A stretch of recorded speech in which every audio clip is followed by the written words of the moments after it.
ഞാൻ ഈ video record ചെയ്യുന്നത് ആരോടെങ്കിലുമുള്ള ദേഷ്യം തീർക്കാനോ എന്തെങ്കിലും ഒരു കക്ഷിത്വത്തിൻ്റെ പേരിലോ ഒന്നുമല്ല. മറിച്ച് ചില തെറ്റിദ്ധാരണകൾ നീങ്ങാൻ വേണ്ടിയും ചില സത്യങ്ങൾ വെളിപ്പെടാൻ വേണ്ടിയും അതനുസരിച്ച് നിങ്ങൾക്കെല്ലാവർക്കും ശരിയായ നിലപാട് എടുക്കാനുള്ള ഒരു പ്രോത്സാഹനമായിട്ടുമാണ്. അസ്സലാമു അലൈക്കും വറഹ്മത്തുള്ളാഹി. അൽഹംദുലില്ലാഹ് അസ്സലാത്തു വസ്സലാമു അലാ റസൂലില്ലാഹി വഅലാ ആലിഹി വസ്ഹബിഹി അജ്മഈൻ. സഹോദരങ്ങളെ, ഈ സഹോദരൻ അസ്ഹർ കാഞ്ഞങ്ങാട് അദ്ദേഹത്തിൻ്റെ സംസാരം നമ്മൾ കേട്ടല്ലോ. അദ്ദേഹം വളരെ നസീഹത്തോടു കൂടിയാണ് ഈ പറഞ്ഞത് എന്നും അവരുടെ അതിൽ പറഞ്ഞ പ്രവർത്തനങ്ങളൊക്കെ വിസ്തക്കാരോടുള്ള ഭയങ്കര നസീഹത്ത് കൊണ്ടാണെന്നും അദ്ദേഹം അതിൽ പറഞ്ഞിട്ടുണ്ട്. എന്താ അവരുടെ നസീഹത്തിൻ്റെ ഒരു ആത്മാർത്ഥ ഇഖ്ലാസ് എന്നറിയോ? വിസ്ഡം ഇസ്ലാമിക് ഓർഗനൈസേഷൻ 10 കൊല്ലമായിട്ട് നടത്തിയിട്ടുള്ള മുഴുവൻ പ്രസംഗങ്ങളും ഒന്നൊഴിയാതെ കേട്ടു. എന്നിട്ട് അതിൽ നിന്നൊക്കെ അവർക്ക് എന്തെങ്കിലുമൊക്കെ ആവശ്യമുള്ള സാധനങ്ങളൊക്കെ അവർ കട്ട് ചെയ്തെടുത്തു. എന്നിട്ട് അത് അറബിയിലേക്ക് ട്രാൻസ്ലേറ്റ് ചെയ്ത് ടെക്സ്റ്റാക്കി. എന്നിട്ട് ആ ലിങ്കിൻ്റെയൊക്കെ കോപ്പി ഉണ്ടാക്കിയിട്ട് അവർ ഫയലുകൾ ഉണ്ടാക്കി.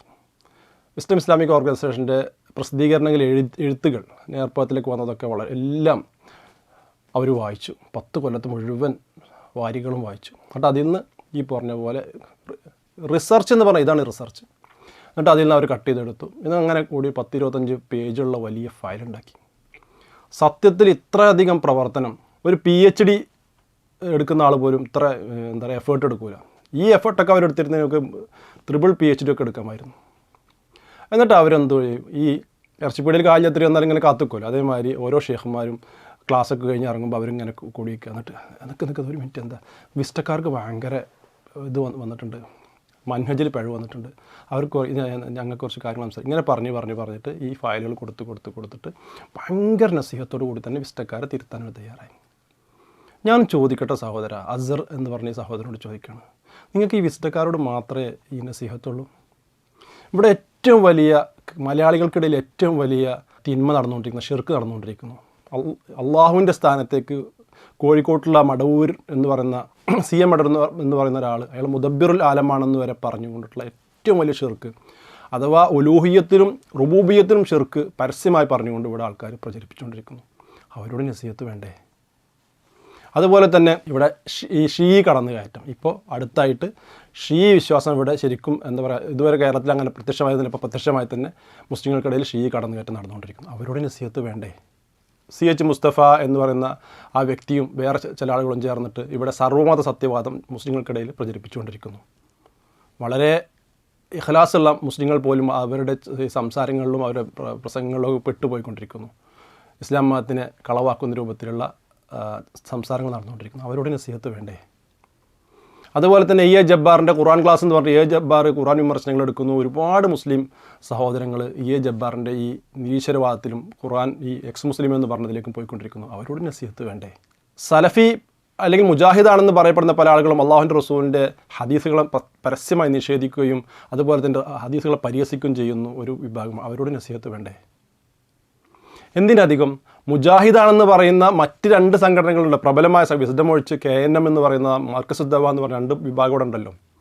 അവർ സലഫികളെന്ന് അവകാശപ്പെടുന്നവരാണല്ലോ. അവരോടെങ്കിലും നസീഹത്ത് വേണ്ടേ? ഇനി ഇതൊക്കെ പോട്ടെ, വിസ്ഡത്തിൽ നിന്ന് ഇറങ്ങിപ്പോയ ആൾക്കാരാണല്ലോ നിങ്ങളൊക്കെ. എന്നിട്ട് ഇറങ്ങിപ്പോയതിന് ശേഷം കോഴിക്കോട് 1ാമത്തെ ദിവസം തന്നെ സ്റ്റേജ് കെട്ടിയിട്ട് മോരുകറിയും പോത്ത് വരട്ടി അതൊക്കെ പ്രസംഗിച്ച ആൾക്കാരുകൾ ഇപ്പോൾ നിങ്ങൾ അടിച്ചു പിരിഞ്ഞിട്ടുണ്ടല്ലോ, നിങ്ങളുടെ ഖത്തീബൊക്കെ. അവരെന്നിട്ട് ഇപ്പോൾ നിങ്ങൾക്കെതിരെ പരസ്യമായി ശാപപ്രാർത്ഥന നടത്തുന്നു, നിങ്ങൾ അവർക്കെതിരെ പരസ്യമായി ശാപപ്രാർത്ഥന നടത്തുന്നു, അവർക്കെതിരെ നിങ്ങൾ നിരന്തരം സംസാരിക്കുന്നു, അവർ നിങ്ങളെ മുർജിയാക്കൾ എന്ന് വിളിക്കുന്നു, അവർ നിങ്ങളെ ഖവാരിജികൾ എന്ന് വിളിക്കുന്നു, അങ്ങോട്ടും ഇങ്ങോട്ടൊക്കെ നിരന്തരം ആക്ഷേപം നടത്തുന്നുണ്ടല്ലോ. അവർക്ക് തെറ്റ് പറ്റിയിട്ടില്ലേ? അവർക്ക് നസീഹത്ത് വേണ്ടേ? അവർക്ക് പറ്റിയ തെറ്റുകൾ ഷേഖന്മാരെ ബോധ്യപ്പെടുത്തണ്ടേ? അവരുടെ സംസാരങ്ങൾ കട്ട് ചെയ്തിട്ട് നിങ്ങൾക്ക് ഷേഖന്മാർക്ക് കാണിച്ചു കൊടുക്കാൻ പറ്റൂലേ? ആകെ കൂടി ഇവിടെ നടന്നിരിക്കുന്നത് വിസ്ഡംകാർക്ക് വലാ ബറാ വിഷയത്തിൽ അടിസ്ഥാനം തെറ്റിയിട്ടുണ്ട് അല്ലേ? അപ്പോൾ ബാക്കിയുള്ള കാര്യത്തിലൊക്കെ ഓക്കെയാണെന്ന് അർത്ഥം. അൽഹംദുലില്ലാഹ്. വലാ ബറാത്ത് വിഷയത്തിൽ നിങ്ങൾക്ക് അടിസ്ഥാനം തെറ്റി. ഇതല്ലേ നിങ്ങൾ പറഞ്ഞുകൊണ്ടിരിക്കുന്നത്? അതനുസരിച്ച് നിങ്ങൾക്കെല്ലാവർക്കും ശരിയായ നിലപാട് എടുക്കാനുള്ള ഒരു പ്രോത്സാഹനമായിട്ടുമാണ് ഞാൻ ഈ വീഡിയോ റെക്കോർഡ് ചെയ്യുന്നത്. അപ്പോൾ സഹോദരങ്ങളെ, ഇദ്ദേഹം ഇപ്പോൾ പറഞ്ഞത് എന്താ? ഇതിൻ്റെ തുടക്കത്തിലാണ് അദ്ദേഹം പറയുന്നത്. എന്തിനാണ് അദ്ദേഹം ഈ വീഡിയോ ചെയ്യുന്നത്? ഈ സഹോദരൻ ഇത്രയും എഫേർട്ട് എടുക്കുന്നത് എന്തിനാണ്? ശരിയായ എല്ലാ സഹോദരങ്ങൾക്കും ശരിയായ നിലപാടെടുക്കാൻ വേണ്ടിയിട്ടാണ്. ശരി, താങ്കൾ പറഞ്ഞു, നമ്മൾ സമ്മതിച്ചു, വിസ്ഡക്കാർക്ക് വലാ ബറാ വിഷയത്തിൽ തെറ്റിയിട്ടുണ്ട്. അപ്പം നീ ശരിയായ നിലപാടെടുക്കണമല്ലോ. വിസ്ഡക്കാർ മാത്രം എടുത്താൽ മതിയോ? ഇല്ല, കേരളത്തിലെ മുഴുവൻ മുസ്ലിങ്ങൾ എടുക്കേണ്ടതല്ലേ? അപ്പോൾ എന്താണ് വലാവ് ബറാ വിഷയം? അത് നിങ്ങളൊന്ന് പറയണ്ടേ? ഞാൻ മുഴുവൻ തപ്പിയിട്ടും വലാവ് ബറാ വിഷയം നിങ്ങൾ സംസാരിച്ച എവിടെയും കണ്ടില്ല. ആകെക്കൂടി ഉണ്ടായിരുന്നത് ശംസുദ്ദീൻ പാലത്ത് പണ്ട് പ്രസംഗിച്ചതാണ്. അതിപ്പോൾ അവിടെ കാണാനില്ല. എന്താ ചെയ്യുക? അപ്പോൾ നിങ്ങൾ ഇനി ഒരു കാര്യം ചെയ്യുക. ഒന്നുകിൽ അസറുദ്ദീൻ കാഞ്ഞങ്ങാട് അല്ലെങ്കിൽ നിങ്ങളുടെ ഏതെങ്കിലും ഈ പറഞ്ഞ ദായിമാരാരെങ്കിലും വലാവ് ബറാ വിഷയത്തിൽ മലയാളത്തിൽ ഒരു പ്രസംഗം പുതിയത് നടത്തുക. ഏതെങ്കിലും ഷെയ്ഖുമാരുടെ ക്ലിപ്പ്, അറബി ഷെയ്ഖുമാരുടെ ക്ലിപ്പല്ല തരേണ്ടത്, അല്ലെങ്കിൽ അറബി ഷെയ്ഖുമാർ സംസാരിച്ചത് ട്രാൻസ്ലേഷൻ അടിയിൽ എഴുതി അതുമല്ല തരേണ്ടത്, ആരെങ്കിലും പണ്ട് ട്രാൻസ്ലേഷൻ ചെയ്തിട്ടുള്ള ഏതെങ്കിലും കിതാബിൻ്റെ PDF അല്ല തരേണ്ടത്. നിങ്ങൾ ഇപ്പോൾ ഇതൊക്കെ നമ്മൾ സംസാരിച്ച് ഇങ്ങനെ എത്തിയ സ്ഥിതിക്ക് നിങ്ങൾ എന്ത് ചെയ്യുക? ഒരു വലാവ് ബറാ വിഷയത്തിൽ പുതിയൊരു ക്ലാസ് എടുക്കുക. അത് മലയാളത്തിലെടുക്കുക, കേരളത്തിൽ നിന്നുകൊണ്ട് എടുക്കുക, കേരളത്തിലുള്ള ഒരാളെടുക്കുക. എന്നിട്ട് നമുക്ക് കേരളത്തിലുള്ള മുസ്ലിങ്ങൾക്ക് അത് അംഗീകരിക്കാം. അപ്പോൾ നിങ്ങളതിൽ പറയേണ്ട കുറച്ച് കാര്യങ്ങളുണ്ട്. എന്തൊക്കെയാണ് പറയേണ്ടത്? അമുസ്ലിങ്ങളോട് ഏതുവരെ ബന്ധമാവാം. കാരണം പണ്ട് ശംസുദ്ദീൻ പാലത്ത് പറഞ്ഞാൽ അവരോട് ചിരിക്കരുത്, അവർ പാലത്തിലൂടെ വരുമ്പോൾ നമ്മളവിടെ സൈഡിലേക്ക് ഞെരക്കി കളയണം എന്നൊക്കെ പറഞ്ഞിരുന്നല്ലോ. അതിൽ നിന്നൊക്കെ നിങ്ങൾ മാറിയിട്ടുണ്ടോ? അല്ല ഇപ്പോഴും ആ നിലപാടാണോ? ഒന്നാമത്തത്, ഏതുവരെ ബന്ധമാവാം. ആ മുസ്ലിമിനെ വീട്ടിൽ ജോലിക്ക് നിർത്താൻ പറ്റുമോ? ആ മുസ്ലിമിൻ്റെ കമ്പനി നമുക്ക് പോയി ജോലി ചെയ്യാൻ പറ്റുമോ? അവരെ നമുക്ക് പ്രൈവറ്റ് സെക്രട്ടറി ആക്കാൻ പറ്റുമോ? ഇതൊക്കെ ഒന്ന് വ്യക്തമായിട്ട് പറയണേ. അതുപോലെ തന്നെ അവരൊപ്പം ഇരിക്കാൻ പറ്റുമോ? അവരെ നമുക്ക് സ്റ്റേജിൽ കയറ്റാൻ പറ്റുമോ? നമുക്ക് അവരുടെ സ്റ്റേജിൽ പോയി കയറാൻ പറ്റുമോ? അവരുടെ വീട്ടിലേക്ക് നമ്മൾ ക്ഷണിച്ചാൽ പോകാൻ പറ്റുമോ? നമ്മളെ വീട്ടിലേക്ക് അവരെ ക്ഷണിക്കാൻ പറ്റുമോ? അതുപോലെ തന്നെ അവർക്ക് വല്ല രക്തദാനമോ മറ്റോ ആവശ്യമോ നമുക്ക് രക്തം കൊടുക്കാൻ പറ്റുമോ? അവരുടെ രക്തം നമുക്ക് സ്വീകരിക്കാൻ പറ്റുമോ? ഇങ്ങനെയുള്ള കാര്യങ്ങൾ. അതുപോലെ നമ്മളിപ്പോൾ മുഖ്യമന്ത്രിക്കൊക്കെ എഴുതുമ്പോൾ ബഹുമാനപ്പെട്ട പിണറായി വിജയൻ സാർ, അല്ലെങ്കിൽ ബഹുമാനപ്പെട്ട മുഖ്യമന്ത്രി പിണറായി വിജയൻ അവർകൾ അറിയുവാൻ, ഇങ്ങനെ ബഹുമാനപ്പെട്ട എന്ന് എഴുതാൻ പറ്റുമോ? കാരണം ഏതൊരു കേസ് വന്നപ്പോൾ അങ്ങനെ ആരോ എഴുതിയതായിട്ട് എൻ്റെ ഓർമ്മയുണ്ട്, ബഹുമാനപ്പെട്ട പിണറായി വിജയൻ മുഖ്യമന്ത്രി എന്ന് എഴുതിയ എനിക്കൊരു ഓർമ്മയുണ്ട്. അത് ഒന്ന് ക്ലിയർ ചെയ്താൽ മതി. ഇപ്പോഴും നിങ്ങൾക്ക് ആ നിലപാടുണ്ടോ അല്ല മാറ്റിയിട്ടുണ്ടോ എന്ന് അറിയണമല്ലോ. അപ്പോൾ ഇതൊക്കെ പറ്റുമോയെന്നൊന്ന് പറയാം. അതുമാതിരി സ്വാതന്ത്ര്യദിനം, ഇന്ത്യയുടെ സ്വാതന്ത്ര്യദിനം നമുക്ക് ആഘോഷിക്കാൻ പറ്റുമോ? ഇന്ത്യയുടെ സ്വാതന്ത്ര്യദിനത്തിൽ നമുക്ക് പതാക ഉയർത്താൻ പറ്റുമോ? മദ്രസകളിലൊക്കെ സ്വാതന്ത്ര്യത്തിന് പതാക ഉയർത്താൻ നിങ്ങളുടെ നിലപാട് എന്താണ്? ഇന്നും പാടില്ല എന്ന് നിങ്ങൾ പറഞ്ഞിരുന്നു മുമ്പേ, ഇപ്പോൾ മാറിയിട്ടുണ്ടോ എന്ന് അറിയണമല്ലോ. അപ്പോൾ പുതിയൊരു പ്രസംഗം നിങ്ങൾ നടത്തണം. അതുപോലെ തന്നെ സ്വാതന്ത്ര്യദിനാശംസ നടന്നാൽ പ്രശ്നമുണ്ടോ? ഇനി ജനാധിപത്യം, അത് ജനാധിപത്യം സ്വീകരിച്ചുകൊണ്ട് ഇവിടെ ജോലി ചെയ്യാൻ പറ്റുമോ? നമുക്ക് ഈ സർക്കാരിനോട് നമുക്ക് സർക്കാരിൻ്റെ നിയമങ്ങൾ അംഗീകരിക്കാൻ പറ്റുമോ? ഉദാഹരണത്തിന് ഇസ്ലാമിലെ വിവാഹം എന്ന് പറഞ്ഞാൽ കുട്ടിക്ക് പ്രായപൂർത്തിയാവുക, ആൺകുട്ടിക്കും പെൺകുട്ടിക്കും പ്രായപൂർത്തിയായാൽ ഇസ്ലാമിൽ നിയമപ്രകാരം കല്യാണപ്രായമായല്ലോ.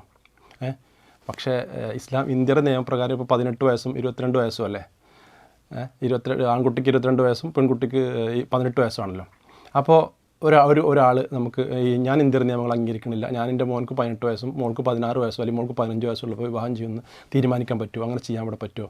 ഞാൻ ഇവിടെ നിയമം അംഗീകരിക്കുന്നില്ല അങ്ങനെ പറയാൻ പറ്റുമോ? ഇവിടുത്തെ കോടതികളെ നമുക്ക് നിയമത്തിന് അംഗീകരിക്കാൻ പറ്റുമോ? ഇവിടുത്തെ കോടതിയിലേക്ക് നമുക്ക് അതിനുവേണ്ടി പോകാൻ പറ്റുമോ? ഇതൊക്കെ ഒന്ന് പറയണേ. അതുപോലെ തന്നെ ഇവിടുത്തെ രാഷ്ട്രീയ പാർട്ടി നമുക്ക് പ്രവർത്തിക്കാൻ പറ്റുമോ? ഇവിടുത്തെ രാഷ്ട്രീയത്തിൽ നമുക്ക് വോട്ട് ചെയ്യാൻ പറ്റുമോ? ഈ ജനാധിപത്യത്തിന് വേണ്ടി വോട്ട് ചെയ്യാൻ പറ്റുമോ? അതുപോലെ തന്നെ സ്ഥാനാർത്ഥിയാവാൻ പറ്റുമോ? ഇതൊക്കെ ഒന്ന് പറയണേ.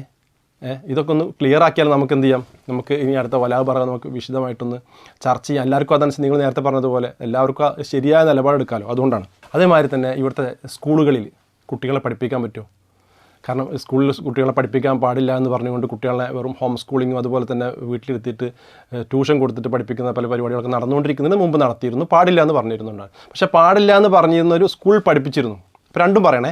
സ്കൂൾ കുട്ടികളെ പഠിപ്പിക്കാൻ പറ്റുമോ? അത് സർക്കാർ സ്കൂളിലാവട്ടെ എയ്ഡഡ് സ്കൂളിലാവട്ടെ അവിടെ കുട്ടികളെ പഠിപ്പിക്കാൻ പറ്റുമോ? അതുപോലെ തന്നെ ആ സ്കൂളിൽ നമുക്ക് ജോലി ചെയ്യാൻ പറ്റുമോ? കാരണം പഠിപ്പിക്കേണ്ട എന്ന് പറഞ്ഞ പല ആൾക്കാരും സ്കൂളിൽ ജോലി ചെയ്യുന്നുണ്ടേ.